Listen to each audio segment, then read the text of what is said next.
Call to order the work session of the Pinehurst Village Council for August 8th, 2023. We have a couple of discussion items here. We're going to change the order, and we're going to have the Parks and Recreation plan delivered first, then discussion about Tufts Park. And under other work session business, I will just give a brief update on the renaming of the council conference room for Jinsey Fallon, and also a conversation I had with about the interbasin water transfers, follow up from our last meeting. But we'll start then with the draft comprehensive master plan of the Parks and Recreation Department, and Mr. Wagner is at the podium, poised to speak, I believe. Ever so briefly. Unless Mr. Sanborn disagrees, we'll go straight to Mr. Wagner. And Mark, thank you very much. Go right ahead. Yeah, I know not to get in Mark's way.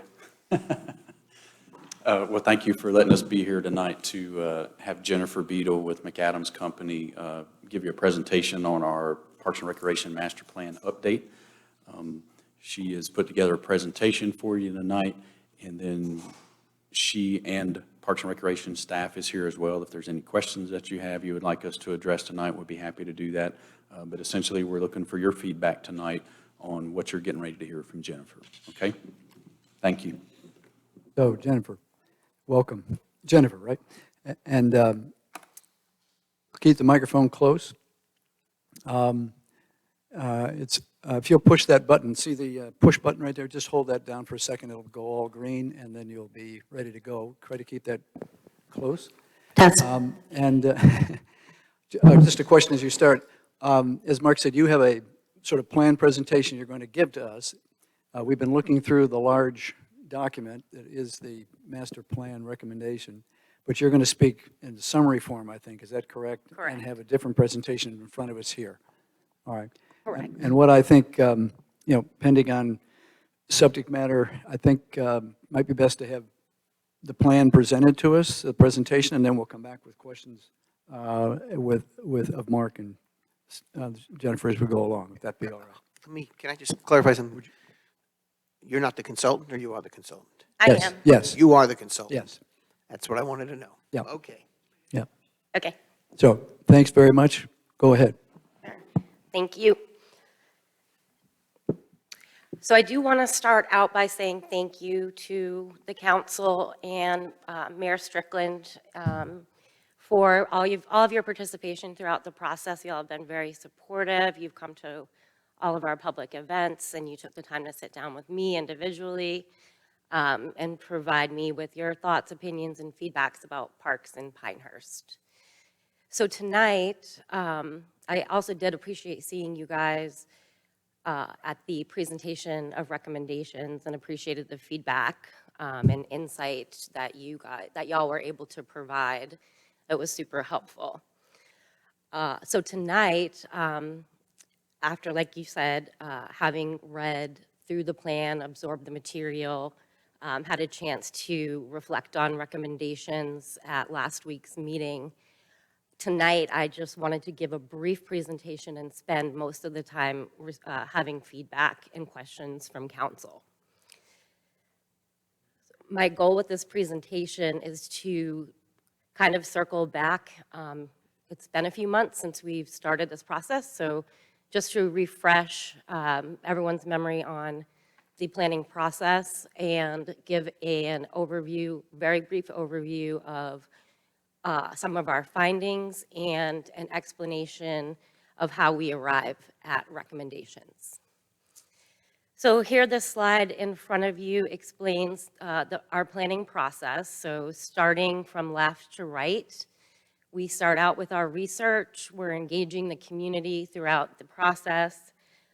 After our research, we compile our findings, present that back to Pinehurst Parks and Recreation, and hand in hand with the department, we take our research and findings to arrive at a set of guiding principles, which are part of the process of arriving at recommendations. And once we get the recommendations, we can come up with some action steps to achieve goals.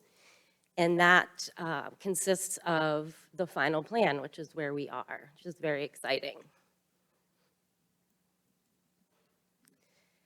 Okay, so the Village of Pinehurst had several goals when seeking out an update to their 2011 master plan. And having the understanding that a Parks and Recreation master plan will enable village leadership to prioritize resource allocation for parks, recreation facilities, amenities, programs, all the great things that you have here, and expand and enhance upon those. And it is our belief that a successful master plan will turn the community's vision into tangible plans to create outstanding recreation opportunities in the village. So you can see a few bullet points here on the slide. Goals of this Parks and Recreation master plan. One was to replace and bring current a Parks and Recreation master plan system-wide for the community, for us to understand what, in terms of recreation and parks, the community values.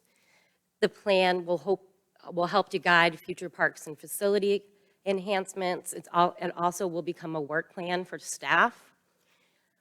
Pinehurst population is growing, so we understand that we need to accommodate the needs of a growing population. The plan is a playbook for staff, elected officials, leadership, and the public to point to data-based decision-making. And the plan will also make the village a strong contender for state and national grant funding. Okay, a brief overview of some of our findings. In our parks assessment, we found that the village's parks is built upon what we call a legacy of leisure, and that is evident in the recreation and park availability here that has historically been here under Olmsted and the resort, and also the village's astute decisions to keep and maintain the Fair Barn and Harness Track as part of their public park system. So to that, the system is demonstrating that it's serving a wide variety of needs. The parks, amenities, and facilities are all super impeccable, to be honest, and well-maintained, just beautiful. We toured the parks on a really pretty sunny day, so we were lucky. And we found that there are ways to program undeveloped park spaces at current village-owned properties, and recommend that that should be explored. In terms of recreation programming, Pinehurst Parks and Recreation does a stellar job at providing activities for community members. With its above average growth rate, there is need to expand upon those programs and understand the evolving needs of the community based on trends and the outcomes of public engagement with this plan. In terms of community engagement, we were able to reach approximately 500 Pinehurst community members, village leadership, stakeholder groups, and Parks and Recreation staff. Throughout the process, we had 2 staff listening sessions with Pinehurst Parks and Recreation. We had 2 public open houses. We did 1 community-wide scientific survey. We spoke with 2 a focus group made up of members of the NAC and the BPAC. We spoke with Village Council one-on-one, and we also had tonight's public meeting. So with that, before I go into recommendations, are there any questions?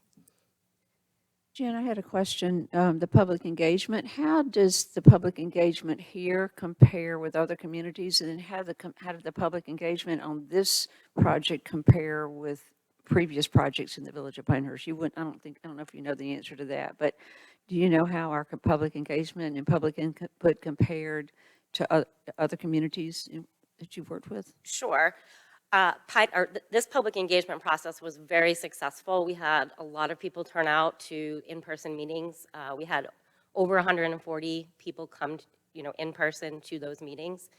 So that is a high rate of success. It's hard to get people to come out and participate in these things, but Mark and his staff and village staff did a really good job promoting it. Folks in town or in the village understand the implications and what it means to have a plan like this to guide leisure and recreation for this community.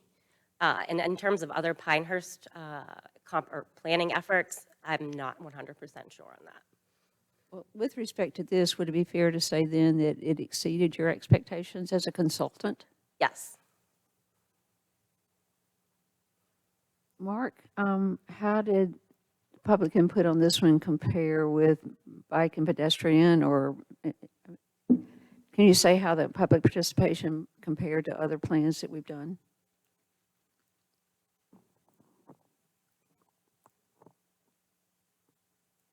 I'd have to go back and reference, like the Okay. previous Parks and Recreation Master Plan. I would say I felt like this was a higher response rate that we had for the update of this plan than we did when we created the bicycle and pedestrian plans back in 2015. We did not use a scientific survey back at that point, but we did do community surveys, but they were not statistically valid. So I do think we had a better turnout for this one. And as Jen said, it's very hard to get people to come out at meetings because there's just not a convenient time. It is nice now being at the community center. We do have a little bit of a captive audience whenever we do something because of the programs and activities that we have going on, which was not the case when we did previous plans. So you did just say that ETC work is something we did not do on prior plans. That's correct. Well, that seems significant. I think so, yes. Well, as I was getting into this, and I keep thinking, what does the public want? What does the public want? And so, from what I'm hearing, we have gotten a lot of public input in this, so this can give us a pretty sound basis for what the public is asking for. Okay, that's the purpose of all of this that I'm asking you. That is correct. And we did a scientific ETC survey with this as well, as you know. So we do feel that there's a whole lot of credence and truth behind what people have said to us about what they'd like to see here. As staff, I think we can tell you what we see, what we feel we think we need, what we hear from the community, but being able to hear it from a representative sample of them, I think carries a lot more weight than what we just tell you.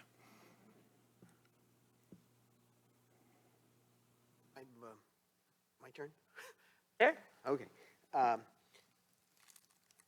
I read through your entire report, so I do have a lot of questions and clarifications. Okay. I do want to say that, the capital improvement priorities, ETC chart that we were given in December did have information from our residents on some of these issues. There were other issues, but they were very decided on the issue of additional athletic fields and some other things. They had clear objectives.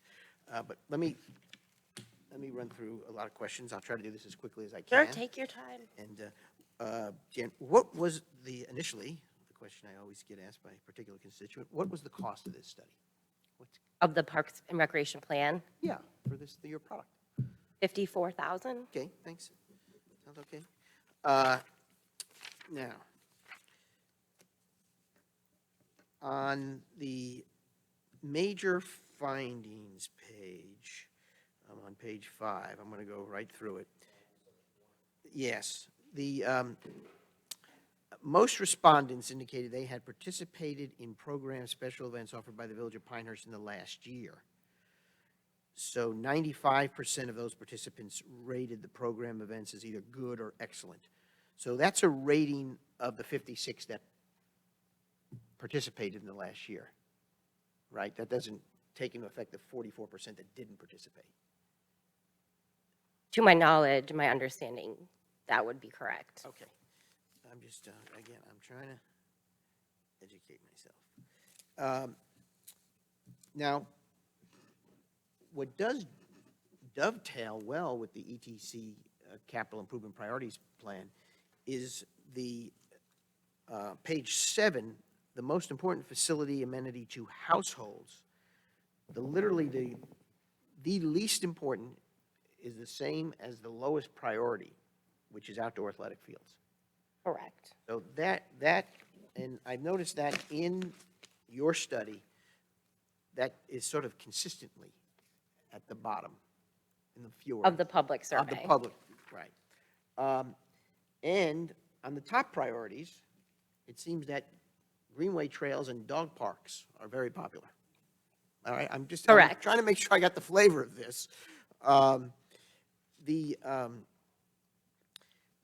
of the programs with the highest estimated number of households that have an unmet need, I want to discuss unmet needs in a little bit. Outdoor movies. Help me understand this outdoor movie concept. Do other communities nearby have outdoor movies? Okay, I'm looking for answers. We used to do outdoor movies ourselves many years ago. Any? And what we found was by the time it got dark enough to show the movie on the screen, the families with the kids had left. Okay, And as with any outdoor activity, you're very weather dependent. And with the tendency for afternoon thunderstorms to pop up, high winds, we decided to get out of the movie business. Southern Pines currently offers it, Aberdeen offers it. So that need's kind of being met in the other okay, so, well, municipalities. that's what I was trying to figure out. That this unmet need phrase, it doesn't seem that, this rates as number 3 on the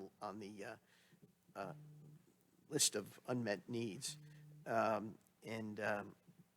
just never heard that as an unmet need. I've never had any constituents say to me, we need an outdoor movie. And I can say we haven't had requests for that specifically either. Well, But that's- again, things change, you know, we offer things that it's popular for a while, then it goes away, well, they do come back, so. I just, again, that is one of my questions that I couldn't quite understand.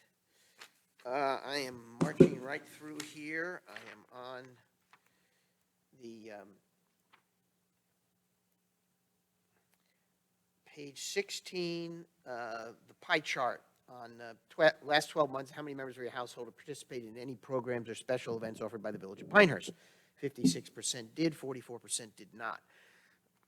My question is, I've always found that there is a percentage of people that I put into the leave me alone category, okay? It's not that they have an unmet need. They just don't want to they want to be left alone. They don't want to participate in certain things, outdoor sports or other things. I think we should consider that as we make decisions as a council as to where we're going to apply resources. Because, 44% are in the leave me alone category. And we just sort of keep that in mind. Patrick, I would agree with you on that. If you look at how the question is asked, back in, it'll be page 101. Okay, it's please indicate if you or a member of your household have a desire to participate in each of the following recreation programs or activities by circling yes or no. And they give you the whole thing on there.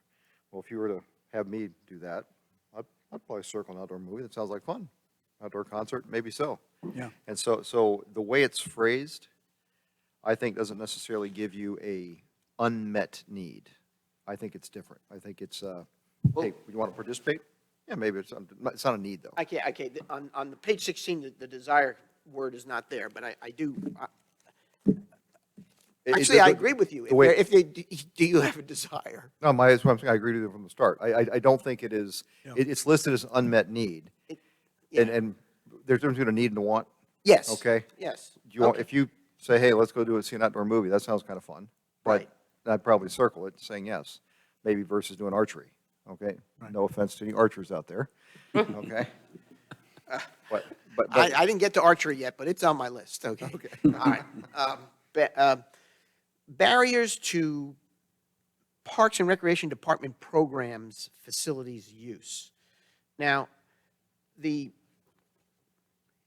if you invert this, this is very good news. Lack of cleanliness. There is nobody who sees that as a barrier, okay? Lack of maintenance, 1%.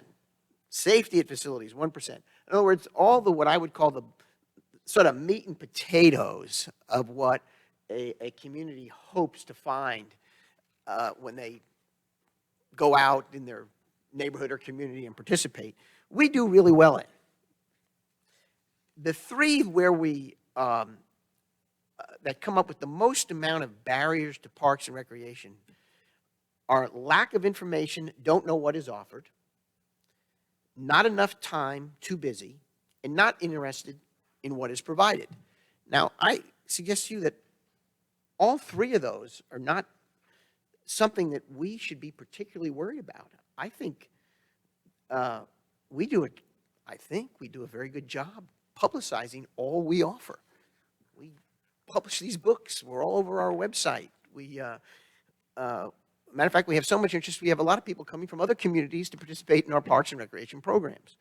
So I think we should not, I don't know if the word's punish, we should not think that there's something that we as a village or the Park and Recreation Department is responsible for when somebody says, I just don't have enough time.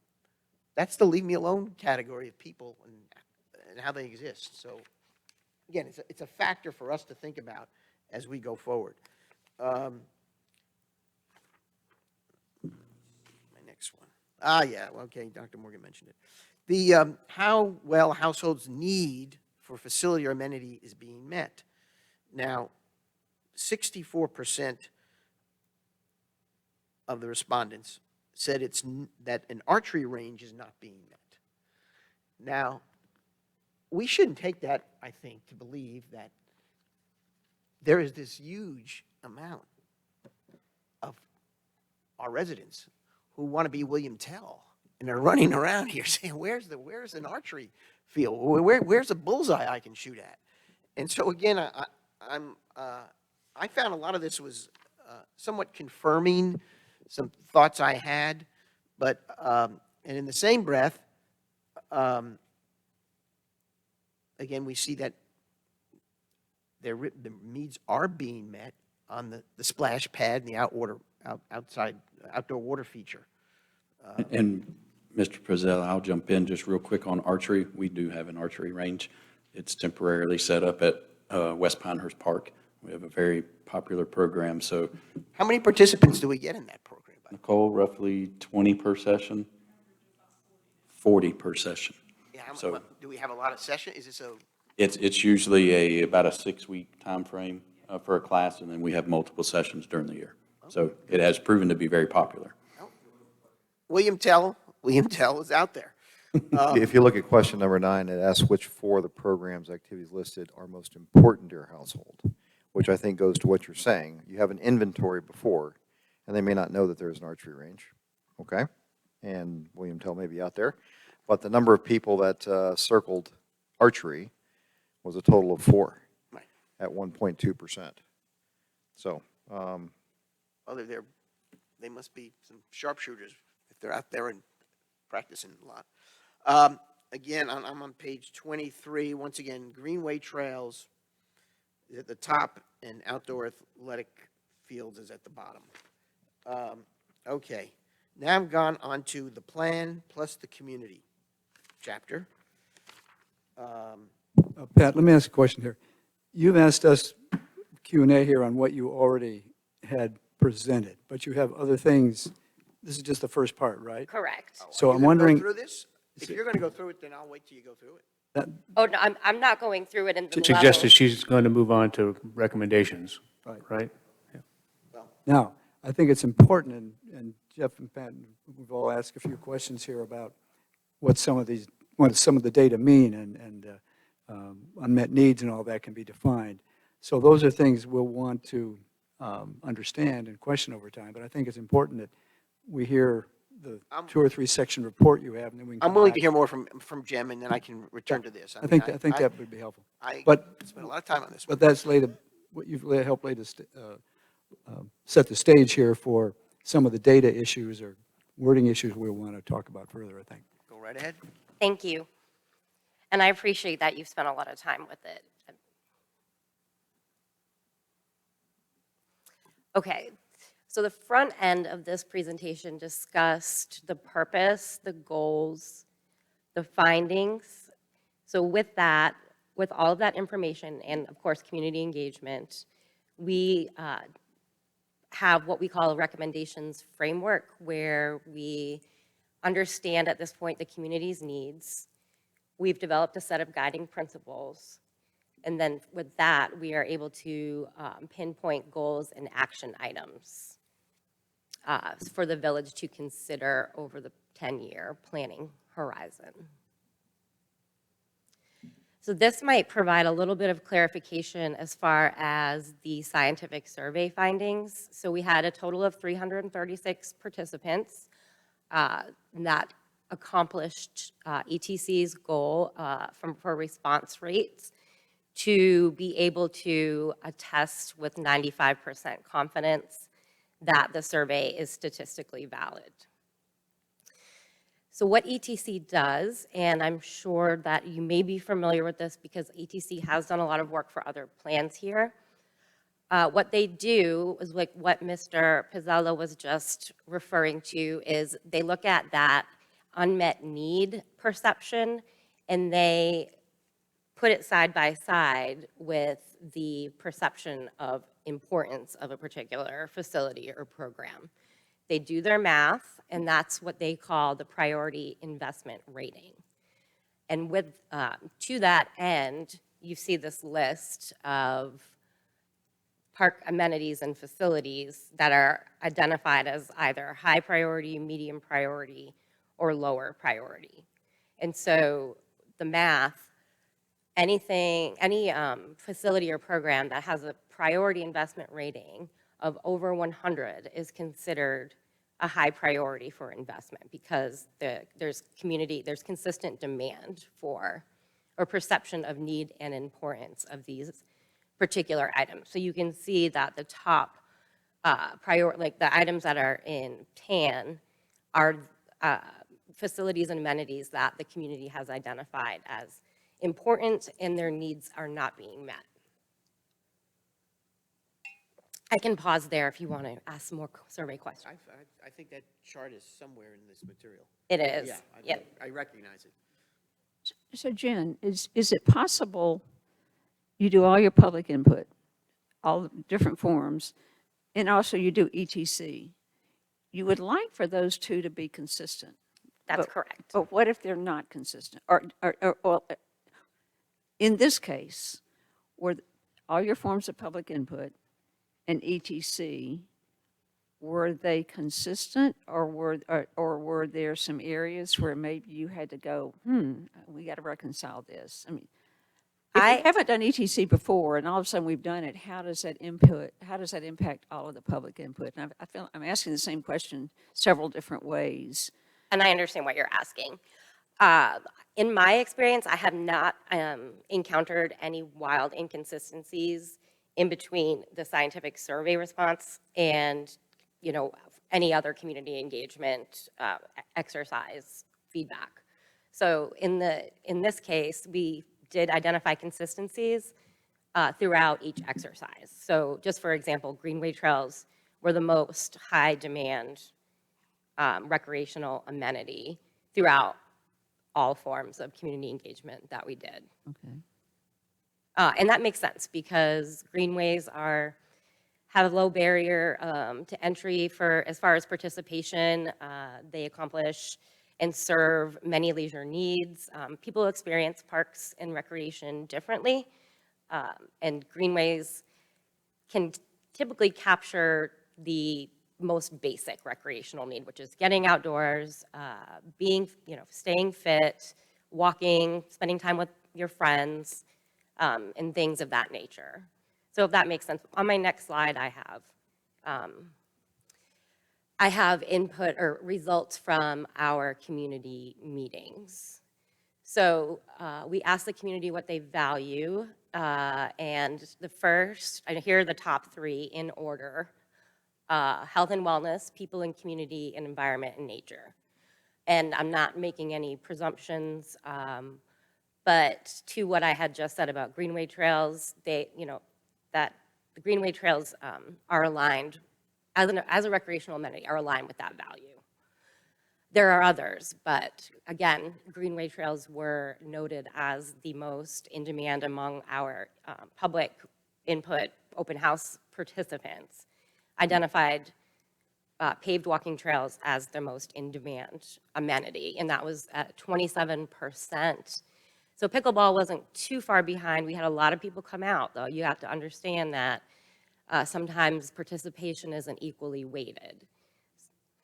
So we did find, however, though, that pickleball was the second most in-demand recreational amenity, followed by athletic fields.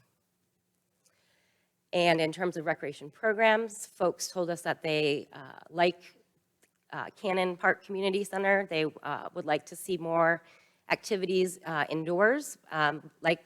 Likewise, they also want to see a lot of programs outdoors. So a variety is something that folks seek out here, as well as special events and festivals, which Mark and his team, Megan, excel at. And in terms of prioritization, our public input, open house participants believe, again, in order, that regional trails and greenway connectivity should be something that the council prioritizes above all, followed by health and wellness programming and ensuring affordability to users. So I can pause there. The only thing, I referred to it earlier, and I want to emphasize it because it was so dramatic in the ETC capital improvement priorities of 2021. One of the things I found most helpful from that capital improvement priorities summary they did for us is they broke it out by neighborhood, and then they broke it out by years in Pinehurst. You could have been here. And I was surprised as I went back and saw this. Less than 5 years, 5 to 10 years, 11 to 20 years, more than 20 years. I mean, it's very detailed. But there was only one item that every single category, whether you were here less than 5 years or more than 20, whether you were in Pinehurst number 6 or Village Acres or Pinewell, the lowest priority that everyone agreed with there was additional athletic fields out of the 12 they were given. Now, the other type of priorities we listed, there's some patterns, but that one wasn't even a close call. So I'm a skeptic on athletic fields. Yeah, Patrick, I picked up on the same thing. If you look at page 46 of the presentation, it said importance rating for facility/amenity. The lowest thing on there was outdoor athletic field. And yet we see the community needs and the input. So basically, you got a double call here. You got a survey that says one thing, and you've got community participation that's going in there saying something else. Which one do you value more? Which one do you think is right? Are you asking what I value more personally? I mean, as a statistician here, as a consultant on this one, what's correct? You got this one saying that athletic fields is pretty important, yet this one over here says it's not. Sure, yeah, absolutely. Great question. I do have to put a caveat that I'm not a statistician. Okay. But I do find myself capable of interpreting ETC's information. Like I said, the public participation, we always need to take in consideration that those participants may not represent the community at large. These folks come in with certain interests in mind. They have an opportunity to be heard in that moment. And so, folks kind of rally around that opportunity and can sometimes show up in larger proportions than just a regular person like me. Okay. I'll cut to the chase. And as a consultant, I appreciate your opinion on there. What you're describing is called a selection bias.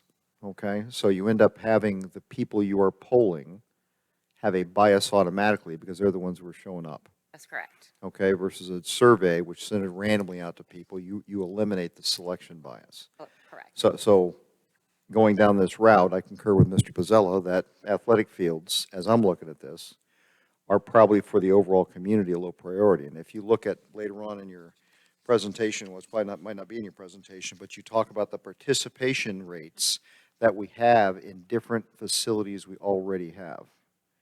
And on that, the number one participation rate, and I'd have to look at the thing on there, going from memory, is the Fair Barn. And that's not an athletic place. That's where you're drinking and going to a party. You have other type areas there that are used, but even with that, the percentage of people usually falls below 50%, going down into the 10% area, sometimes even lower than that. And so we're going back as to what's the best investment. And I'm hoping we're going to get back into that because your chart that you had, which is number 47, I thought was the most important one of your entire packet here, which is top priorities for investment for facility amenity based on priority investment rating. You're looking at the desires that are coming from this from a randomized survey and looking at it from a investment type program.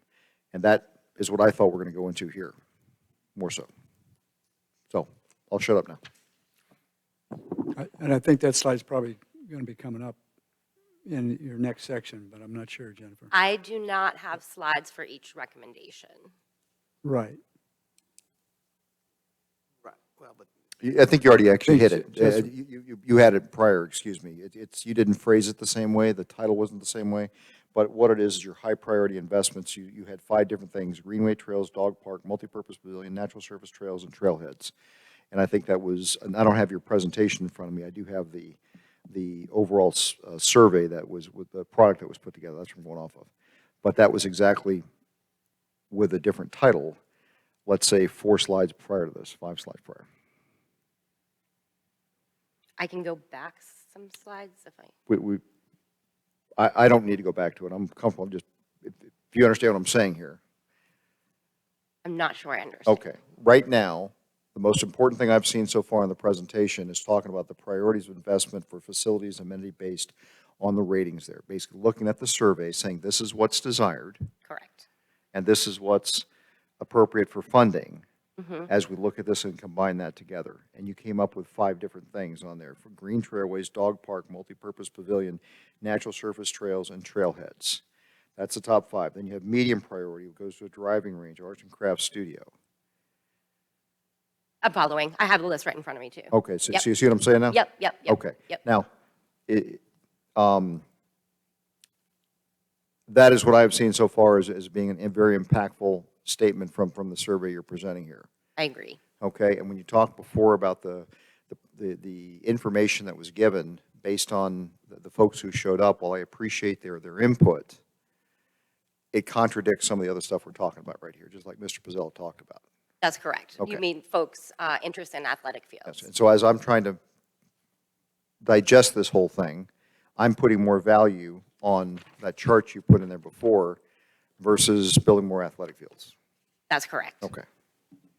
You know, Jeff, as I went through this, and it seems like, well, you guys have done a very thorough job.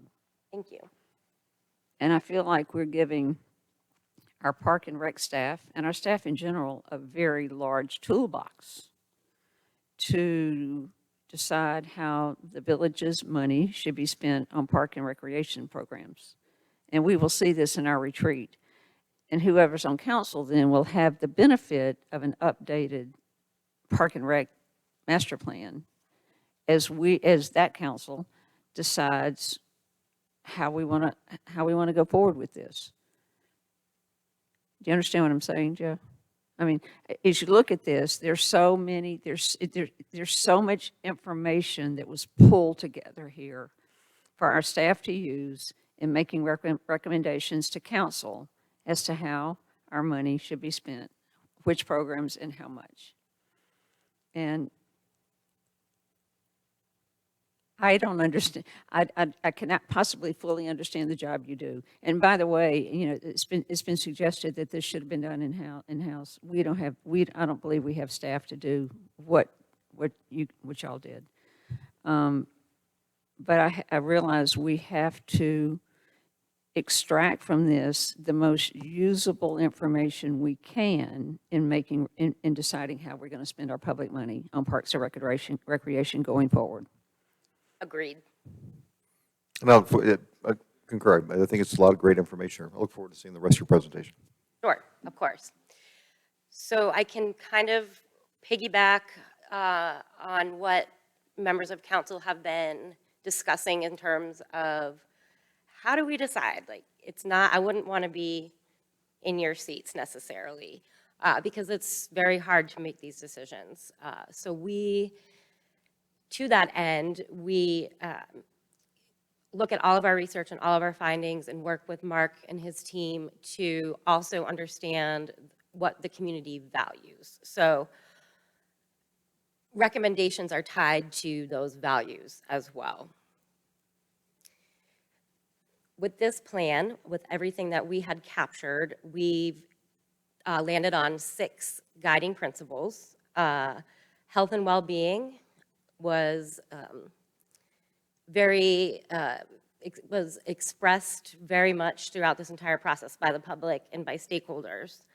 That it was very widely held community value, and that shined through in survey results, in conversations with the public. Inclusion and accessibility is a guiding principle. Folks had conveyed to us, and this can be interpreted at the highest level when you're talking about inclusion and accessibility. The department already does very, very well at having programming its parks to be welcoming to all. As consultants, we got out there and saw the parks ourselves. They offer feelings of being welcome and inclusive and have those opportunities for folks of all abilities to participate in the programs that the department offers, and that people feel welcome at the parks, regardless of whether they are doing something that's programmed, if they're out by themselves, self-guided recreation, looking for just escape. We heard a lot about that people feel like they have good opportunities to just kind of escape and feel comfortable. Leisure tapestry is a guiding principle. Folks, throughout our conversations with staff, with council, appreciate the level of variety in the tapestry of recreational and leisure opportunities that exist here. So that kind of overarching statement to continue to elevate the visitor experience through investment in contemporary facilities, innovative programs, diverse services, and first-class parks. And if you notice, we say continue because that's something that you're already doing. The last 3 guiding principles, outdoor engagement. Again, that overarching statement is to provide opportunities for people of all ages to connect with and explore the natural environment. Tradition and heritage, that shined through in my conversations with staff and with council, with our stakeholder groups, and also with the public. Pinehurst is unique that its Parks and Recreation Department plays such a central role in preserving these historic facilities, and they've done a really great job with that. And lastly, community connections, keep fostering unity and civic pride by creating inclusive spaces and memorable experiences, which if you are on the Village's Facebook page or any of their social media, you'll see that is being executed well. All the smiling faces and people having fun at concerts and events.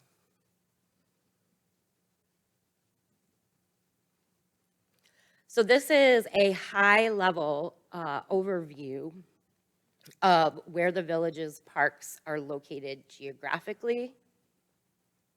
And I'm sure that you've had a chance to look at our maps in our level of service chapter of the plan. And ideas, again, based on the community needs and desires and those guiding principles. High-level opportunities for parkland and facility expansion to the recommendations that you've read and had a chance to reflect on would be to continue to evaluate the greenway system. I understand that the Village is about to invest in a multimodal transportation plan. Correct me if I'm wrong. But we recommend that plan ensure that it has a strong recreational greenways focus to it, which multimodal plans tend to have, but could be overlooked if the impetus is not there to, tell your consultants, whoever's doing your plan, that, hey, this is what our Parks and Recreation plan says. We want to make sure that this upcoming plan has a strong focus on greenways. You would hope they would look at this plan, Very, very true, yes. I think in that addition to all of our plans, but. yeah, that's something that is the responsible thing to do when you're creating a plan. Again, explore opportunities to develop West Pinehurst Community Park. Our firm did the master plan for that park. I don't have any specific recommendations in this comprehensive plan as to what to do with that park, because I know it's been a matter of debate for many years, but I did make a recommendation to continue public engagement process to see, kind of explore those options and get down to the nitty-gritty of what people really want. And hopefully this plan will inform some of that. But one particular idea that I like, I think it's unique and engaging, is a walk the park community engagement activity. So maybe a nice fall day. You could have, I'm giving Mark, well, Mark's retiring, so. The department could lead a guided walk the park of West Pinehurst Community Park and just get people's feet on the ground on that property so that they can see and experience in 3 dimensions what is possible.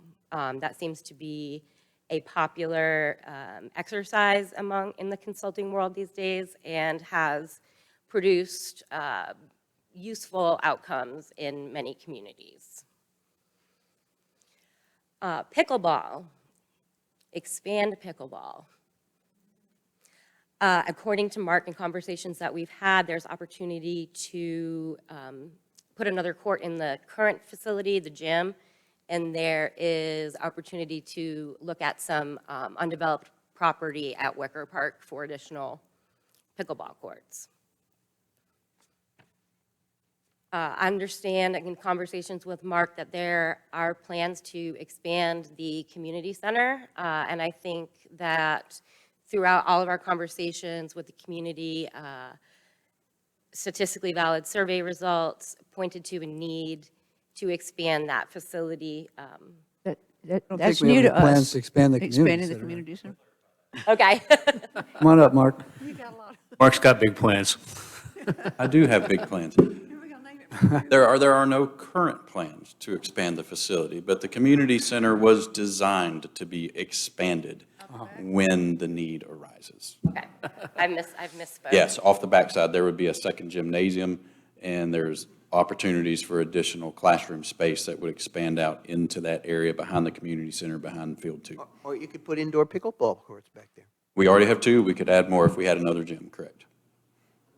Apologize, that misstatement, that shocked you all. Make sure you were paying attention. So. I wondered how you're going to use all those retirement funds. Okay. So there's opportunity. The center was designed for expansion. And so what we're seeing is a lot of demand for all programs in that facility. Nicole can't program it enough to satisfy what everybody wants to do. And correct me if I'm wrong again here. This is all new. The harness track is a new thing since I've started working on this plan. But to my knowledge, the village is working with a consultant to look at opportunities at the harness track. We've had Well, we need to be presentations careful about how we that, say but we've that. made no commitment to make any, to redevelop the restaurant or that sort of thing at this point. There's some information that's come to us, but we've not taken it anywhere at the moment. Okay, I didn't think so. This plan does recommend exploring opportunities to bring some types or other types of programs to that property. It's a great big infield, so really it's just something that we had picked up on as space for fill in the blank. That's the recommendation. Let me go back and ask you something. You said that we can't, with the community center, we can't over-program it enough. So it sounds like what you're saying with the community center is that the more we build, the more we can put in there. There's such demand for services, and, okay, so you've got that over there, but you're also saying that we need a new athletic field, correct? So as between, and Greenway Trails, yes, but as between those two, adding more programs in the community center or doing another multi-purpose field somewhere? Do you have a strong feeling one way or the other? And of course, assuming cost is not a factor, which it is, but which would be would be in higher demand? Would it be in greater use? Would satisfy public need more? I would, I think that this plan, like you had said, Lydia, is a giant toolbox and can be used to make those decisions based on those guiding principles and community need. So you have the information in front of you as a council Yeah. to decide, based on demand, feedback from the community, what you see is the responsible investment that serves the greatest need. And does the public ever, once we finalize this thing, does the public ever really get into these plans and does this plan help spark ideas on their part? I mean, it's a great tool for us, but does the public ever, excuse me, get into these plans and use them or push for things? Does this plan have usefulness beyond council and staff use? We would like to think so. As we said earlier, that, it's designed and it's our goal to have this plan be a resource for all. Okay. It's available to the public. Once you all adopt it, it will get put on the website. I'm sure there'll be announcements on social media and however else information gets blasted out to the community. Hey, it's here, check it out, give us some feedback. So we hope that the public will tune in.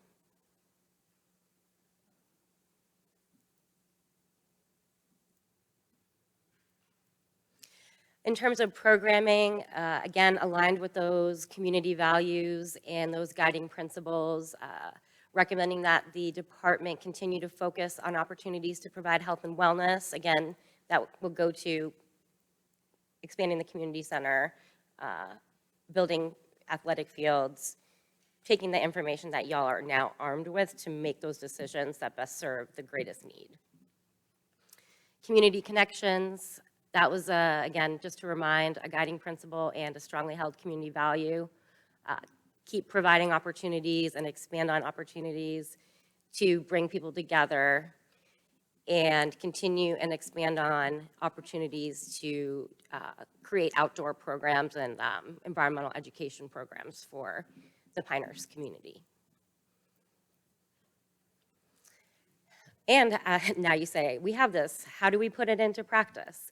And what I was just saying, Lydia, there's no magic formula, but we hope that this can be a formula to arrive at funding decisions. How well does X align with the community's guiding principles, the principles of the plan, and how well do they align with what the community has told us they need? And how compatible are these things with other village plans? We just did the small area plans.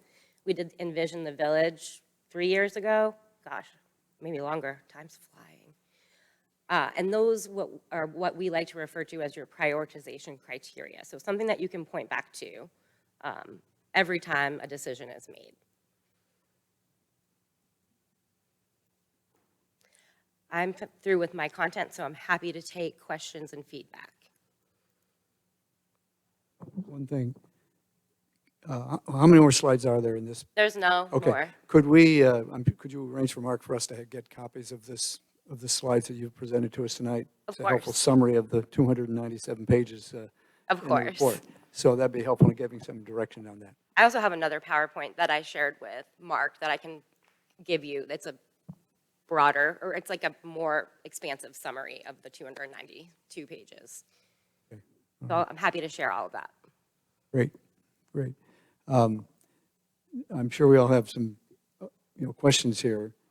Pat, you were sort of in the middle of going through the entire report. Now, do you want to focus on? Oh, I want to go through the entire report. I went through it myself once, and, some of these things are, there'd be water rolling off your back real quick. And some of the things I want to point out, this is a draft report, so you're going to revise it and make some final Pat, and I appreciate what you're going through. We've actually agreed on a lot of the things that you brought up so far. In the use of this report, What are the next steps here for us? The next steps in using this report? As an input to our annual prioritization process. So we'll use this in the retreat and things like that as to where we're going forward, like we have other, okay. That's what I assumed. Doesn't that start with staff? I mean, yes, we use it, but it seems like it starts with staff using it, like the big toolbox. Yeah, we'll try to highlight opportunities for you each year as we go through the strategic planning retreat. Of course, the tools are there and the data is available for you as well, so. The reason I'm asking that question is because, just like Patrick, I went through the whole presentation, the whole packet. Right. And there is a ton of information in there. Obviously not what you can cover in a simple PowerPoint presentation. I appreciate that. So to be able to basically boil this down and synthesize it out to the pearls that we need to do and how can we best serve our community, there's a lot of work that still needs to be done. Okay. And that I want to make sure have the full intent to do that, because from this presentation we have right now, we're not there yet. Okay. Right. We got a lot to go. The sort of medium-term objective is this material, as Lydia's pointing out, coming to the annual retreat in December. But the immediate future is we're being asked to approve this master plan, even at our next meeting. Right. And there's so much data here, and I'm trying to sort out the key priorities, follow up on some of these points that Jeff and Pat were making about inconsistencies, it seems, on some of the data. I'm not sure that on September the 12th, I'm going to be prepared to, approve this plan yet. So that's why I'd like to have this summary that you've got tonight, a little more direction as to where your thinking is, for me anyway. And I imagine there's going to be other questions from council right now about how do we get to some conclusions here? What are the key priorities? What is it we're approving without committing future councils and staff to a report we haven't kind of fully figured out yet? So that's where my mind is right now. Okay. But, well, it's maybe not okay, but but it's just a lot to do. So Pat, you're looking very tactically at I'd like to race through some things here, inconsistent. Okay. because this is a draft report, and they're going to come back with a final report. Well, is that, Some point, I'm not and sure the that's final exactly the plan here. I mean, that's what I anticipate. This is a draft on every page, so I assume we're going to get a final report somewhere. Well, but again, we're being asked, it's been suggested that we're going to vote next meeting Well, I don't know on if it's next adopting this meeting, but- report. So I'm not sure that all of us on the council are at that stage yet. Well, I'm not, I don't know, it'll be next meeting, the meeting after, but at some point, we need to adopt, I think we should adopt Yes. a final plan. So I think we ought to provide some input on the draft and then take it from there. It's not, if we don't, we're not going to need it to December. So that gives us several months to put this work product into final. Our takeaways from tonight, we wanted to present you the plan, which Jennifer's done, and then we need your feedback. What do you like? What do you don't like? What do you want to see? Based on the input that we received from the public and the community as well. Now, if September 12th is too soon for that, we totally understand that. But we need to hear from you, and we've heard some from the questions. And what's the best way to do this? I would probably say, give us a list of, and you're kind of going through that, Pat. Yeah, I'd And like to so, look- yeah, that's what we need to hear. I've got probably another 10 to 15 minutes of things I want to run through. And then maybe others have other questions, or maybe when I'm bringing something up, someone can point out something that I'm just plain wrong Well, about, or answer my question. Yeah, and maybe to that point, we could sort of focus, and I think you've already started to do that, Jeff, on any key issues that you might have, or any of us might have, that seem to be inconsistent with the data, and then how we would pare that down and instruct you on that. So why don't we take the next, I guess I'm a little, just for a point of clarification, maybe for my own benefit, or maybe for all of our benefit. When we say there are disconnects, are we talking about disconnects that are the result of different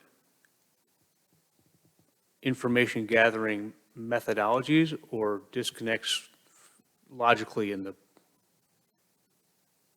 document. 'Cause I think what I heard earlier was calling attention to the fact that folks that showed up at the meeting said one thing, but the survey said something different. That always happens, but it's just information for you to consider. But in the Okay, same breath, okay, there's some all right. places where they're consistent. I mean, when people who showed up match what came out of the survey. To me, that makes our job a little easier. It's the differences that are the challenge for us, I Yeah. think. But we aren't going to fix those. No, but we can Yeah. maybe improve them. So, that's why I asked the question, because we can't resolve those differences. We just need to understand that they're there and try to understand why. But Yeah. if we're talking about disconnects that are flaws in the document or the logic train or information was improperly referenced, then we need to know that to fix it. Okay. I think it's the former, not the latter, in that case, yeah. So let's say, we'll take some questions. Pat, go ahead, but let's say by 7:30, let's just say. I'm going to try. and- This is going to be and like a speed Lydia- dating for consultants right here, okay? This will be a first. Yes, okay. I'm on page. And Mark, I'm going to make a suggestion. I think if you wouldn't mind, you can stand or you can sit, but I think stay right with us here Stand, because I just think 'cause some of I'm these more issues come up, comfortable, it'd be yeah. helpful, all right? Fine. Uh, Go ahead. Regional context. I'm re-educating myself here. Are we 14.9 square miles or are we 17.3? I thought we were always 17.3. Minor issue, but it's on chapter 1, page 4. And if we're not, I call it to your attention. No. ESRI, that's a private organization and It's not a government entity? It's software. Oh, it's a software. GIS software. Okay. And it's I a think it's- software package you use, That's right. and others use it also, I guess. Correct. Okay. The average annual growth, we talk about Pinehurst's annual growth rate of 1.8%. This is nearly twice that of North Carolina and over 2.5 times that of the United States. I no reason to disbelieve that, but it's less than Southern Pines, which is 2.5%, and it's less than Aberdeen, which is 3.4%. So I think we need to keep that in factor here in our little Tri-Cities area.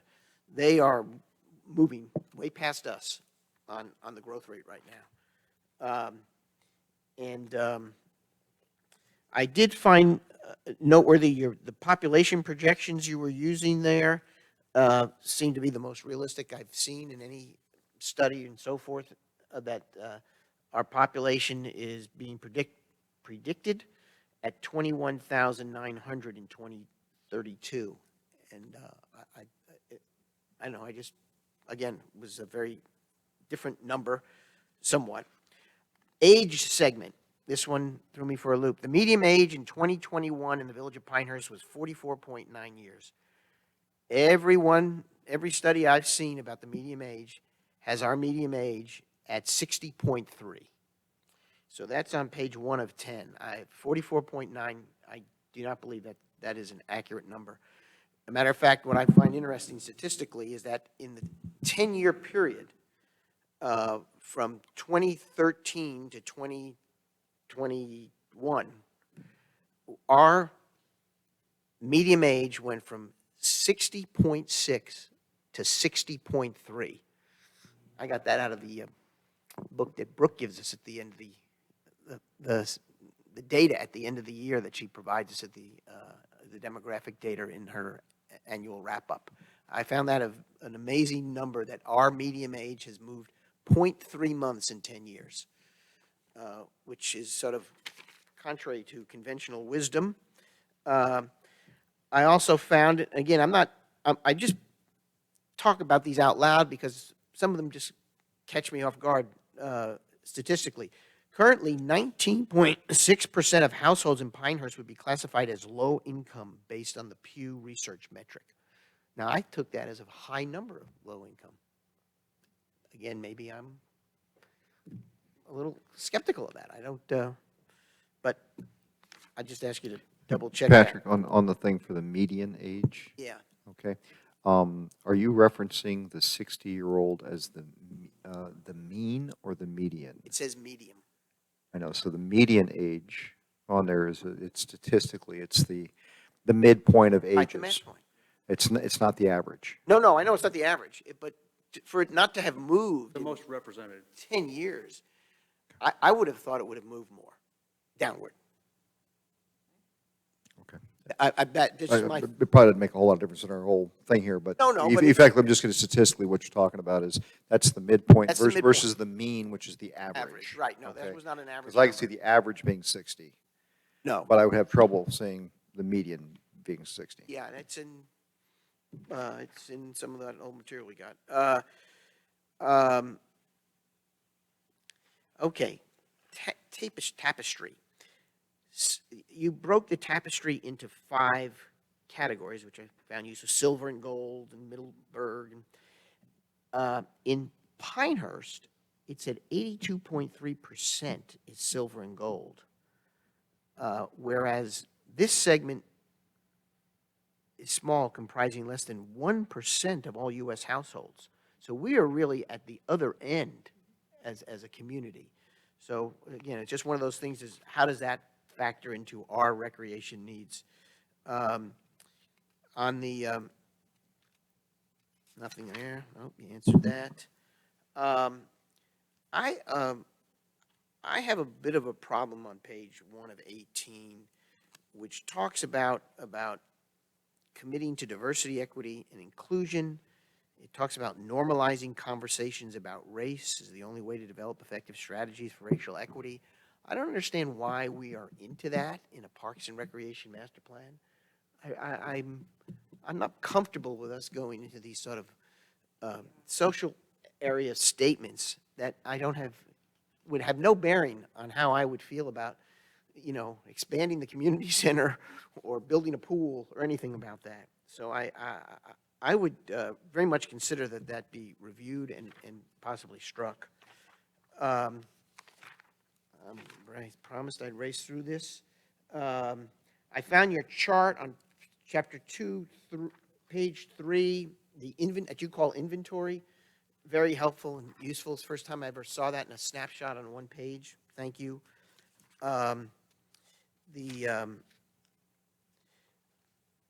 Page 2 of 8, you have a duplicate on the number of human experience continued. You have 2 items that are identical there. I'm sure you probably want to strike one. On the issue of limited parking and an absence of obvious signage directing users to the park may hinder visitation. I guess that's just our job of having to have better signage.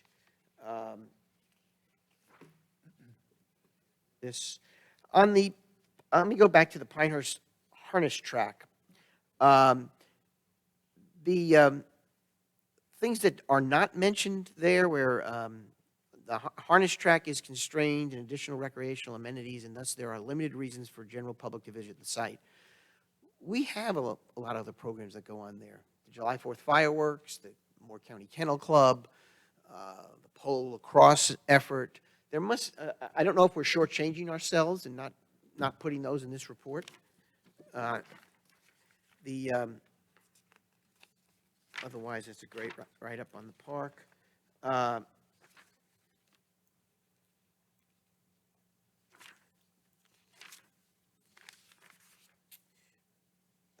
We covered archery. I'll let that be. I now understand the PIR much better from your explanation, Jennifer, than I did when I read this. I do have a little problem with that unmet needs issue. I'm now on to your charts 228, these charts that have a program area, and then it breaks it out by age.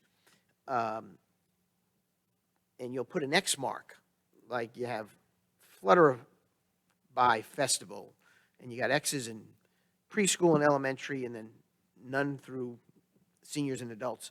The Pinehurst Barbecue Festival is totally blank, and so is the spring matinee races. I don't know if there's just an oversight, but I think the Pinehurst Barbecue Festival is a big deal. It's on page 2 of 28. Yeah, it's zero. I saw that. Yeah. Both of those are. I had maybe this is for Mark. The Adult Softball League, the Adult Kickball League, and Adult Wiffle Ball. Do we get a lot of participants in that? I just wondered. I learned about archery today. We got a bunch of William Tells walking around our neighborhoods. How about Adult Wiffle Ball? No one's ever mentioned it to me. We probably average between 5 to 10 teams per league. Is that safe to There say, you go. Dave? There's hope, yes, doctor, for people who used to play ball when they were young. All right. Oh, it sounds like you weren't asked to play. I wasn't. I was pre-T-ball, okay? Current Parks. I'll get to that later. Okay, I'm still going through here.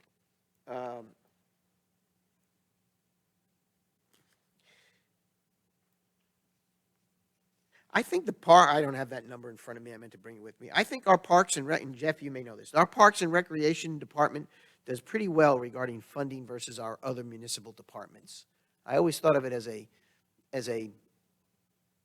you guys get your share of our funds in the pie chart. Am I right about that, or are you on the short end of the stick? Some years more than others. Yeah. All right.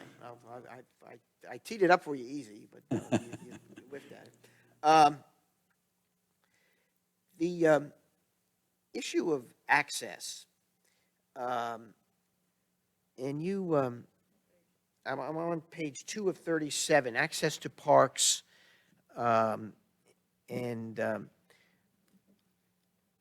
somewhere in here, I'll get to it, you mentioned that, here it is, next page. I'm in chapter 2. Most of Pinehurst population can reach a park by vehicle within a 5-minute drive. I think that is very good news, and I think it sort of lessens this idea that there's some barrier to entry. It's easy in Pinehurst to get to a park. Some people, it's a lot easier, you happen to live near one, but 5-minute drive to a park. Is that developed parks, or is that all of our parkland? It says as shown in the drive time map below, most of Pinehurst population can reach a park by vehicle within a 5-minute drive. Page 240. And Jeff, you're asking, is that village parks, or does that include the private parks that were included in that chart? And on the village side, does it also include West Pinehurst Park and the Bretton Woods property and the undeveloped parks? And the other side of that means that slightly less than half are more than 5 minutes. So it doesn't rule out the possibility that there are Okay. segments of our community that don't took- have easy access. Yeah, you're right. I took the word most to mean more than half. Okay. I'm going to skip that.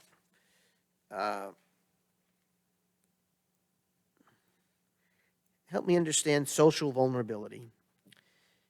The majority of Pinehurst parks are located within Pinehurst's least socially vulnerable areas. What are we saying there to ourselves? I was trying to get what's our point? We say most people are within 5 minutes to drive to one. There seems to be we make every effort from the adaptability standpoint. We've got a lot of different programs that a lot of people don't know about. What does that mean? It's page 2 of 46.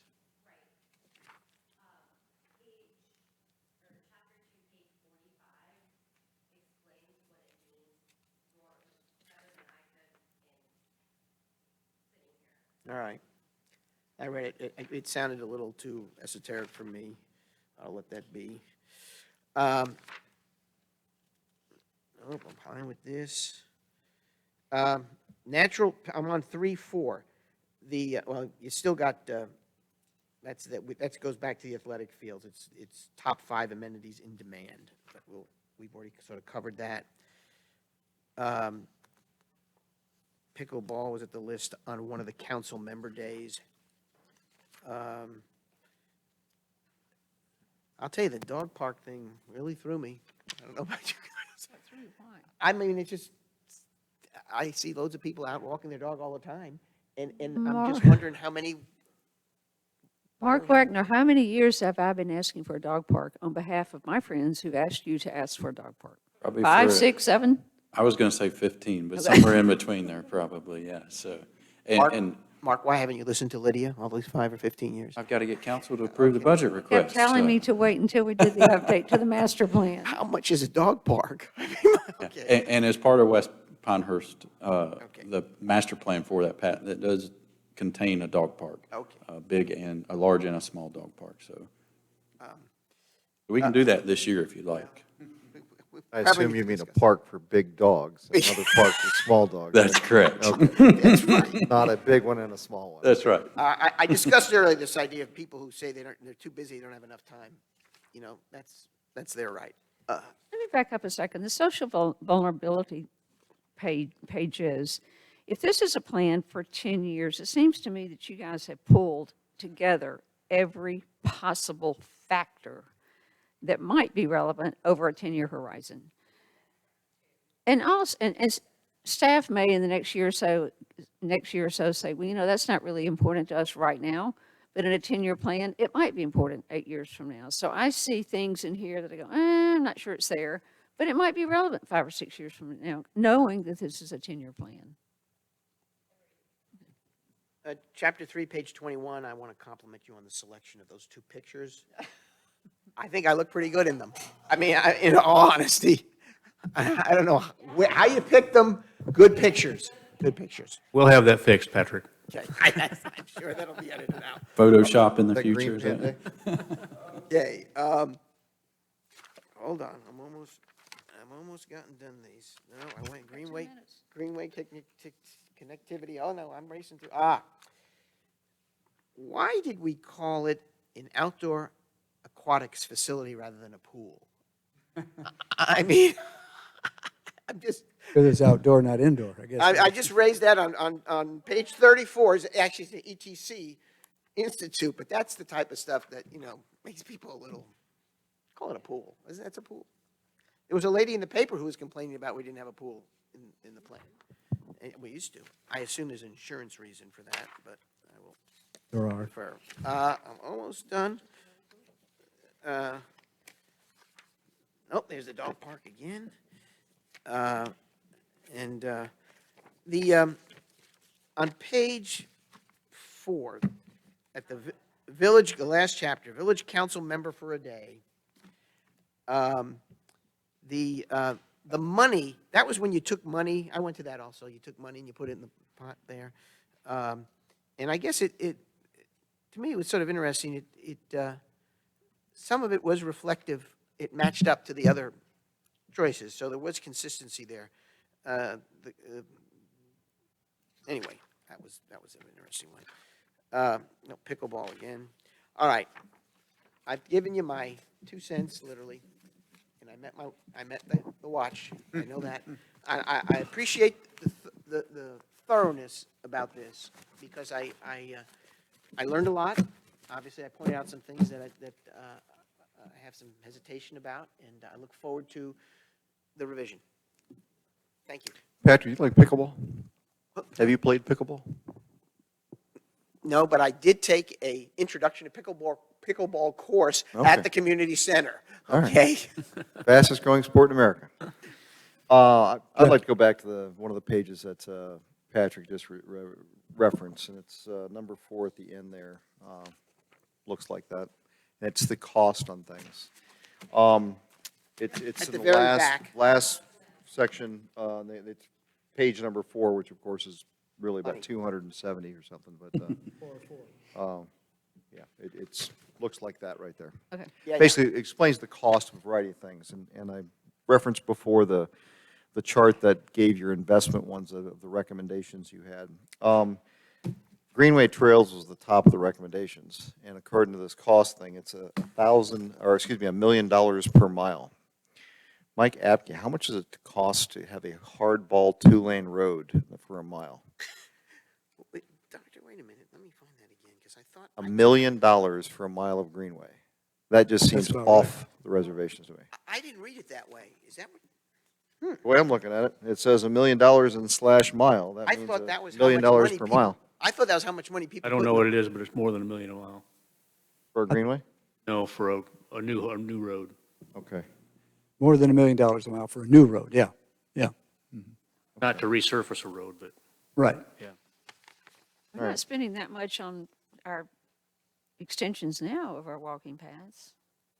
That's Well, I- repaving. I love supporting greenway trails.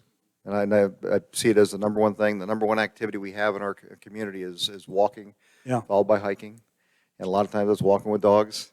So the greenway trails are very important to our community. It just seems like a very hefty price tag. I would point out the standard of what you're building at that 1 million per mile is different than what we're doing now. That's probably a paved, multi-use path of about 10 feet wide versus a 6-foot wide stone screenings trail, which we have now. And if we could tease that out and then Yeah. final draft is actually what we're looking at, because you're asking us to be able to say, hey, let's go this direction. Sure. And right now, I don't feel like I've got a good idea what direction to go. I want some more specific options that you're giving to us as saying, hey, we recommend this or this type of thing on there. And this is the cost tag for that, okay? The Pickleball- estimator chart. Yeah, I can get one of our cost estimators. Okay, good. Got it. That'd be helpful. Yeah. Okay. Yes, as to what you're recommending for us on here and ways to move forward based on the information that you've given us. Okay, and part of that's what I'm expecting from the consultant, saying, okay, this is the data we've gathered. This is where the people want it. This is the cost of stuff on there, and this is where you can have the most bang for the buck. That's what I'm expecting from you. Okay? And if I'm off base there, let me know that.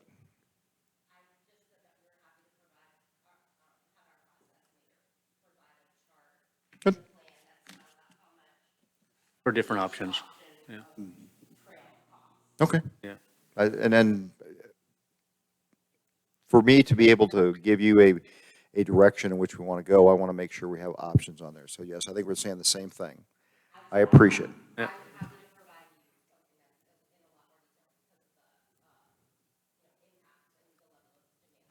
Okay. Might you also, in that chart, just provide a cost per mile of the typical greenway product that we have in the Village Pinehurst right now? So it's not just about the surface, it's about the width, yeah. Yeah. And some of that data is in the existing pedestrian plan as well. So, Okay. yep. Pickleball court, $1 million? Is that per court?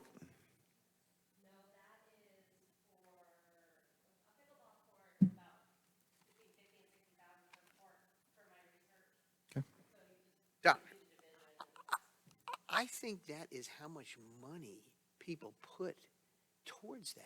Maybe.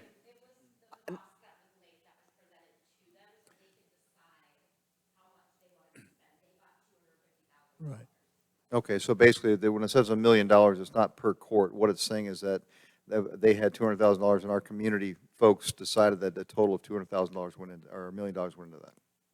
Yeah, that's Okay. what I thought. No, this is that allocation of Okay, Yeah, I'm reading that incorrectly. then. council for a Okay. day input. Counselor for a day, give me some money. Maybe that's why I'm finding it so Yeah, outrageous. Startling. that's what I Okay, want. so Yeah. my bad on that. Back to the other aspect on this. Yes, I still want to make sure we've got good data to make decisions on there. And I did appreciate, again, that chart I showed you before. I thought that was a very good chart with that. I didn't tab my pages like Mr. Bozzella. But the one that was the, looked at it by investment Yeah, the prioritization, red. That was Best great. Red, green, blue, or something like that. in the top one. Yeah, I think that is when I looked at this, that was my biggest takeaway that I had from that. Okay?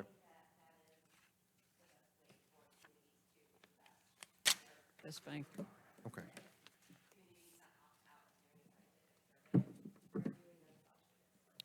We are seeing each other eye to eye then on that one. I appreciate it.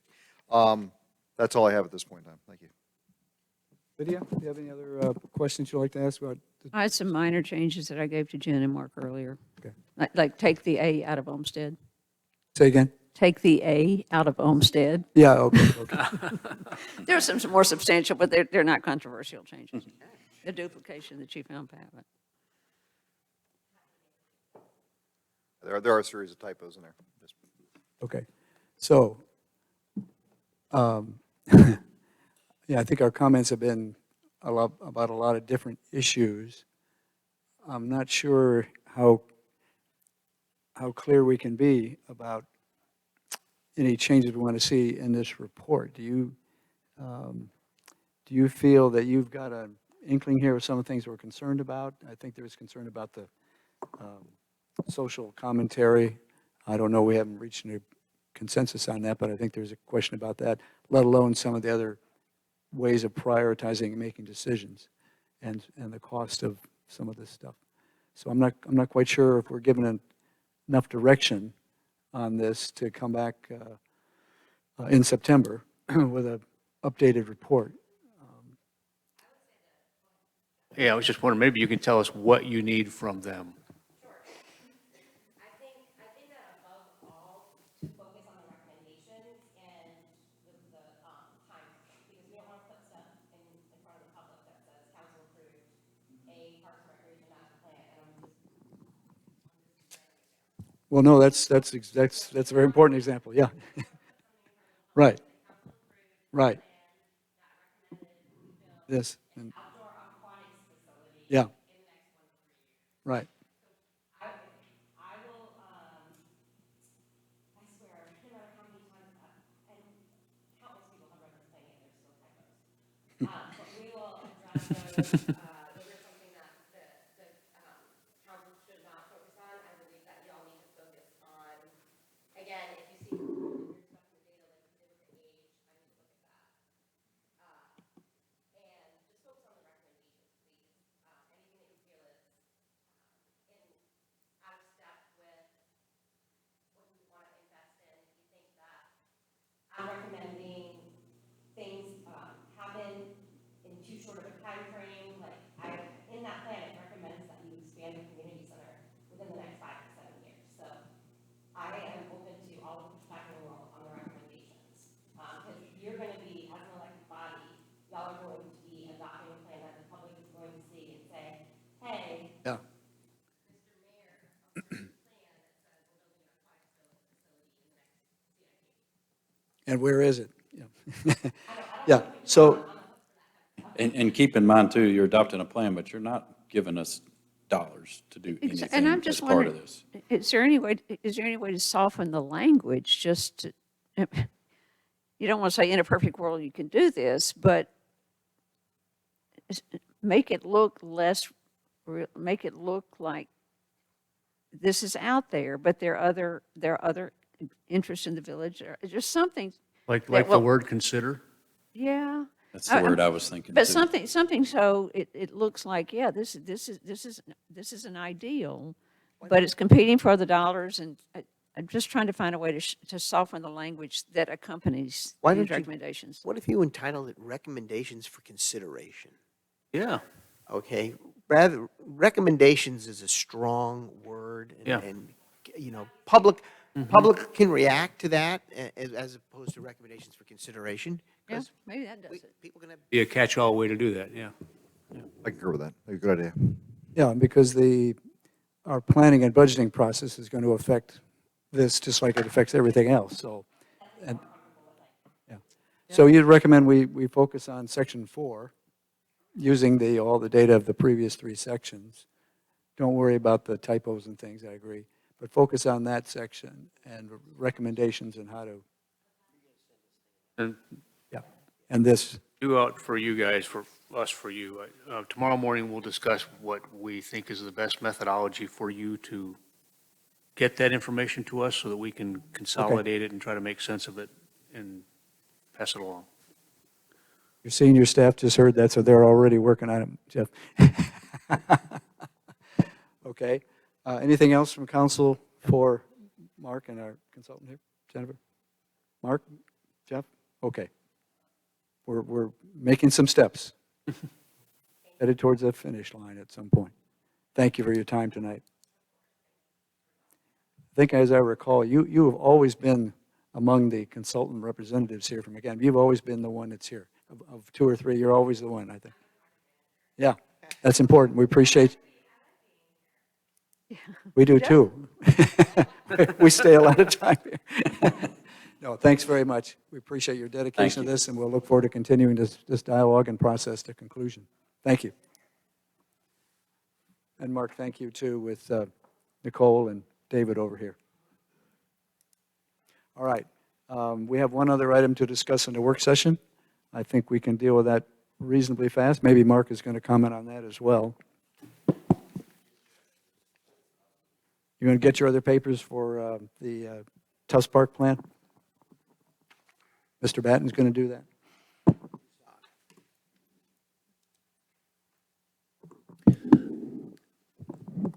Yeah, this was kind of a little bit of an afterthought from the budgeting process, truth be told. But we had originally planned to sod some of the barriers in Tufts Park downtown. And then, we did the Joyce's Meadow out here at the Arboretum and looked at that and like, do we want to consider doing Tufts Park, the whole park, instead of trying to sod in the bare areas mostly around the periphery of Tufts Park? So we just kind of wanted to bring this idea forth, get y'all's thought on whether you think we should make an investment to redo the entire park ahead of the 2024 Open, or are we okay with sodding in our bare areas that are kind of being flipped through up here? Most of them, again, they're on the periphery of the park itself, but this park gets a lot of use. There's a lot more people out there than probably most people realize that are using it for various reasons. We do have the farmers market and those kinds of things going on as well, and so it does take a little bit of a beating. The cost to do the entire park would probably be in the neighborhood of about $30,000. We were only going to spend about $2,000 to do the bare areas because we were going to do them in-house. So it is a significant additional cost if we wanted to do the entire park, and it's not something we can absorb in the budget. So I just wanted to present this opportunity. If we were going to do it, we need to do it now. Otherwise, we'll go ahead and fill in the bare areas with our original plan and probably try to push the grass with some more heavier fertilizations and things like that ahead of next summer. So while we still have a little bit of growing season left. So that's pretty much the point of this topic of conversation, is to get y'all's input on what you think you would rather do here. Do we want to invest that amount of additional money that we did not budget for, or are we okay with going ahead and proceeding with our patching plan and trying to push the grass as best we can to grow the rest of the growing season? So it's patching versus total. Yeah, we would Make sod it in. We would sod in the bare areas. They're mostly on the periphery, more or less. And the reason they're on the periphery, more or less, is because of the shade. And we would still have this problem a few years from now where these shaded areas will continue to have the grass die out. We can push the pine straw out a little bit in some of these areas, but in other areas, the shade the grass is right up against the sidewalk, and the shade is right there, thank you, is some of that killing is- that grass out because we just don't get enough sunlight to it. Some of that is definitely from shade, which it's a difficult problem we have. We've got very open part that gets a lot of sun, and then around the edges, which is where we're planning to sod, it dries out, it doesn't get the sun, the grass doesn't Doesn't grow. And that's where get people sun. stand too, especially in the summer, during a lot of the, You can see this picture here. I took it today around lunchtime, and you can see the line of the bare area kind of follows the shade. So I mean, it's we recognize that that's the problem, and that will not go away. Jeff, did you leave any other option on the cutting room floor other than those two? Is there something else you might have thought of to Not replace really. We this could. shade issue with? I mean, the problem around the back side and the side, we can probably manage that with just pushing pine straw Pine out a straw. little further. It would still be open space that somebody could stand on if they were Right. at a concert or whatever. This location right here, however, this is right up against Cherokee, kind of Yeah. right directly across the street from the Remax. It's going to look odd to pine straw that in.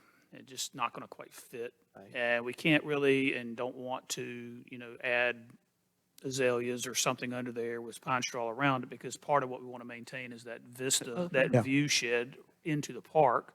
And to the sidewalk, yeah. Yeah, and so this is just a challenge, honestly. What are the I don't- options of trimming that side of the tree? We could look at doing that. A little bit. How far back we could go safely, I don't know, but we have 2 arborists on staff. So certainly could consult with them see what their thoughts are, What I'm hearing here is that we have bare areas because of shade, primarily. and that's the primary cause of this. And they're unsightly, which I would concur from your pictures there. With the options you gave of resodding everything versus patching, I firmly support patching because resodding everything is going to do nothing about shade. And we already have grass that's currently working there, so the patching makes a lot more sense on a financial basis to prevent that from going away real fast. If it's the shade area is a problem, I would definitely want to look at decreasing the shade if that's possible. We sodding this, we can trim the trees back some. I don't think we can get them back far enough that we're going to Understand. eliminate it. But replacing the sod in some of these areas is going to be an ongoing issue. It just Definitely. is. We're not changing It'll the die shape. out after about two to 4 years in that time frame. It'll be back there again. And with that, we know it's coming. Again, we need Patching patching makes a whole lot again. more sense. And Is Jeff, there enough grass in the middle that's holding out? It's holding on. It's Or is thin. it, because It's that thin. would be the rest of the question there. Does Yeah. the whole thing need to be redone? Are we at that 5-6 year point where everything needs to be The redone? last time this was redone was 2014, Yeah. after the open. We redid it then. Hasn't been redone since then. Any of the grass been messed with there since that point in time. I like the patching. Jeff, we're doing this, the long view is to make this look great for the US Open. Well, the long view is to make it look better, period. Well, It but just so happens we've got the open coming too, and based on what we see over here at Joyce's Meadow and how that looks, we have the opportunity, if we choose to, resod the entire thing. I'm okay either way, honestly. I'm somewhat indifferent to it. I just know that this really looks good down here. You know, we can do some additional things out here with pushing fertilizer and things like that in the rest of this growing season and beginning of the next growing season to make it look as good as it can look. One of the other things we're doing down here now, it's kind of a lesson learned, is we're cutting this grass higher so that it can withstand a little bit more of the foot traffic that we get. This has been getting cut Low. pretty low, and I think part of that adjustment in the management plan could be to also mow this higher, to get a little more cushion, if you will, in the root system. If Well, we that- were to resod, excuse me, aren't there some grasses out there that stand up a little better to foot traffic, let alone the sun? That sun and shade are the biggest issues, but for Tufts Park, wouldn't we want to have something that's a little tougher? And I don't know exactly how we handle it out here in the meadow, but We had zoysia out here at the beginning, before we switched over to Bermuda, and we switched over to Bermuda because the zoysia doesn't take the abuse quite as well, but it does better in the shade spots, so, but those 2 grasses are not really, they don't look the same, not the same color, so it's kind of not an opportunity to patch in zoysia in the shadier areas and then have Bermuda in the rest of it. They green up at different times of the year too. Jeff, those are oak trees, right? Yes, those 2 there in that particular picture, and the ones that are on the road side are also oaks, if I'm not mistaken. The trees themselves might be the problem, but oak trees are allelopathic. The roots Yeah. exhibit, A or lot of water. they exude chemicals that kill grass and other, Oh, really? yeah. Yeah, so again, I admit, we're going to continue to have some of this problem, I mean, regardless of what we do, it's just, but if we want to patch it in, that was our plan originally. I think we ought to sod the whole park. That's my view, and trim the trees. But we have other comments here. John, are you I think to thinking? make it look, well, first of all, if we do the whole thing, and then it's going to look a lot better, and if we then start to maintain that grass in a better way by raising the trees around, getting more sun, doing the right irrigation, cutting it to a higher standard, I think that's going to help it grow a lot better, and it'll all look well from the middle to the edges that we have. Now, and on this side, where we want to have the grass right to the sidewalk, I think you confirmed, Jeff, that's going to make that whole area look a lot better when the trees get cut. But on the other side, if you want to bring the pine straw in a little bit, that might help over there, as I think you've recommended. But the point is to keep the oval looking as a nice oval, and with a grass that will grow and stand up to the traffic that's there. So I feel we ought to go ahead and invest the money and do that. But Jeff, you're not for that, I don't think. No, I disagree. Of the two options provided, I think patching is the right way to go. Patching's the right way. Patching is the right way to go. Patching, don't replace, don't save Correct. the whole thing. Don't saw the whole thing, patch it. Is Did you there a have a comment? grass that's more durable than what's in there now? Well, Bermuda is what you typically would see on, athletic fields because of its durability. There's 10 different varieties or 100 different varieties of Bermuda. Is there, then, I can go along with what If we're going to John go is with if we're going to go with the patch, we're going to match what we have. I don't know if that's 419 or what it is, but Well, I can go along with reciting the whole thing if there's a grasses change. Grasses change. Yeah.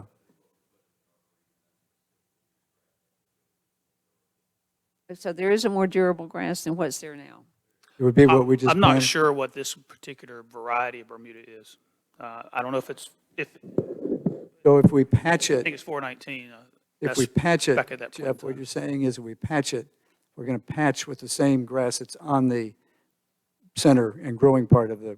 Correct. We got a land at little this time. patch of zoysia growing in the middle that's kind of invaded itself. Right, so for you'd the have to whole use time, that but- same grass so it all looks the But we same. would use we would match whatever this is. I Right. think it's Bermuda 419, Right. but we'd have As to go opposed to back. if we resodded it, we would do it in a new grass, a new type of grass, What we did it down would here seem is to be- turf.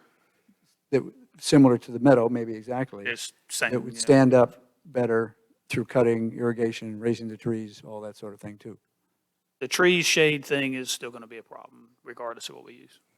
That's But just- there is a that's just grass, there is a grass that's more durable and will stand up to the foot traffic better than what's there. Is that what I'm hearing? Based on what you've got out here now? Presumably, yes. I'm wondering if the USGA has a comment on this.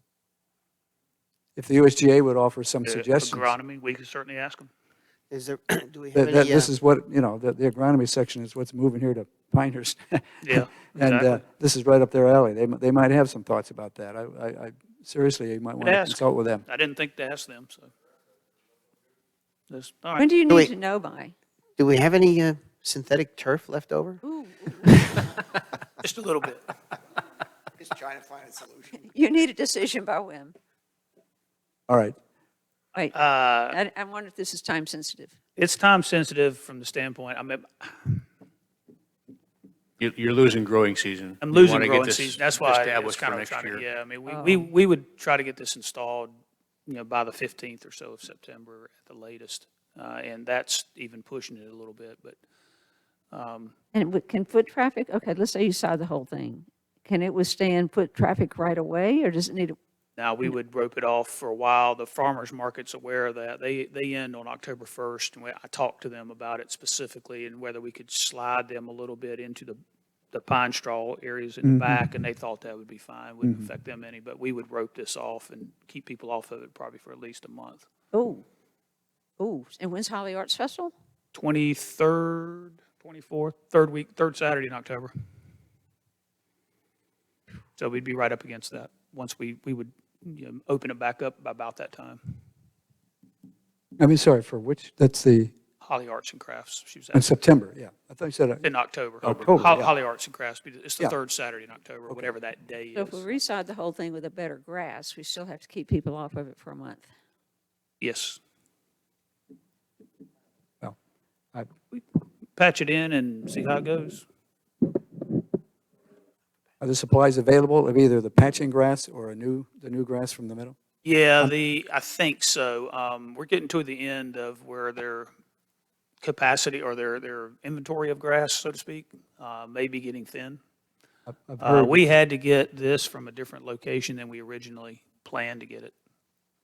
This grass down here. yeah, I'm told that sod, but I don't know what varieties, is dear right now. There's not not as much supply Yeah. as normally would be the case, so you'll have to solve that. Well, I guess I'm hearing we're kind of headed in the patch Patch direction. mode. that good? Let's patch it and see what Okay. happens. There you go. That's what I need to know. Thank you. Thank you, Trim back the Jeff. tree where you can, Pardon? and trim back the tree where you can. Yeah, yeah, I think the trees need a little work anyway. It might. This They're- probably wouldn't hurt. They're to kind of trim it over back about some. everybody's head when they're walking through that very part of the sidewalk right there anyway, so Those trim are them oak up, trees, right? A lot of those are they trim oak? them up. I'm Oh, pretty sure that's what they trees. are. There might be, there might be some magnolias in amongst there, but they do compete hard for the water. Ooh, they do. Oak trees. Okay, thanks. Thanks, Jeff. Thank you, Jeff. All right, is there any other work session business? I have just two real quick updates. With respect to the renaming of the council room for Virginia Fallon, I've been in touch with family. We're trying to get a date that some of the family who live in the southeast could be here for that. This is new to Doug Willardson as well. I just had a note this afternoon on my way to the meeting that they're looking at some dates. Looks like late September, early October, something like that. And I did have a conversation, but with Nick Pacerno, not our state senator and representative, about the resolution on the interbasin transfers. Here's the deal.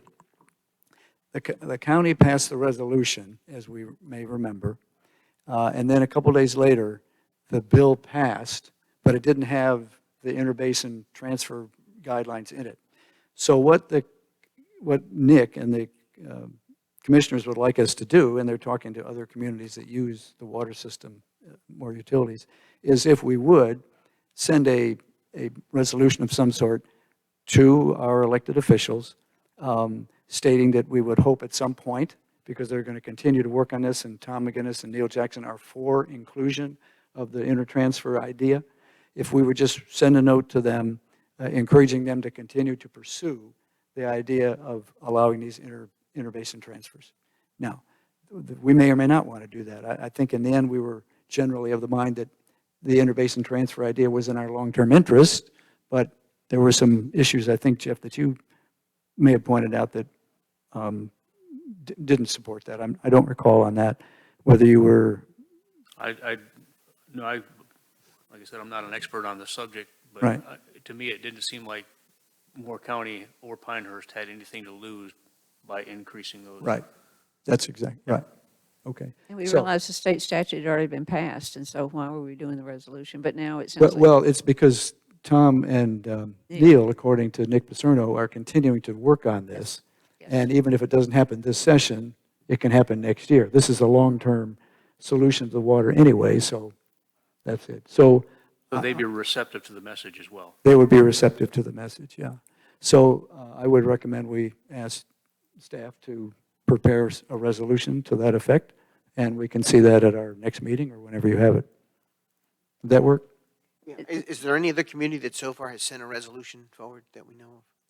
Was there any other of our neighboring municipalities that have sent such a resolution to Tom and Neil? Or are we the first ones? I think I don't know of any, but it doesn't mean that somebody didn't do it. I don't know. I just we can wondered- find that I didn't out. want to be We the can find that sole out, yeah. person out there asking them to do yeah. this. Yeah, so the issue in the past was, we didn't know why they'd passed the resolution that was not in the bill. It's a long-term project. Support would be great. Let's do that. That's all I had to just update everybody on the work session. Is there any other business to come to the work session? Seeing none, is there a motion to close the work session and enter a closed session? I'll do it since I have all the language on the agenda. You've got, it's item number 6. 6. I move to recess the work session and enter a closed session pursuant to North Carolina General Statute, Section 143-318-11A5, to establish or to instruct the public body staff or negotiating agents concerning the position to be taken by or on behalf of the public body in negotiating the price and other material terms of a contract or proposed contract for the acquisition of real property by purchase, option, exchange, or lease. I second. That's a motion by Lydia Bosch. Is there a second? Second. Second by Pat Pizzella. All in favor, say aye. Aye. Aye. Any opposed? Hearing none, the motion carries. We'll move to closed session. We just need a few minutes to close down the other electronics.